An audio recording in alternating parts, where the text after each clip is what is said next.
ಏಳು ನಾರಾಯಣನೇ, ಏಳು ಲಕ್ಷ್ಮೀ ರಮಣ, ಏಳು ಶ್ರೀಗಿರಿಯೊಡೆಯ ವೆಂಕಟೇಶ.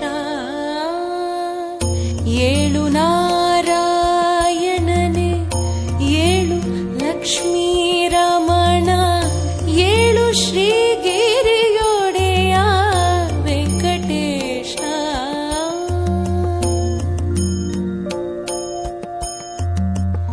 ಕಾಸಿದ್ದ ಹಾಲನ್ನು ಕಾವಡಿಯೊಳ್ ಎತ್ತಿಟ್ಟು ಲೇಸಾಗಿ ಕಡೆದು ಹೊಸ ಬೆಣ್ಣೆ ಕೊಡುವೆ.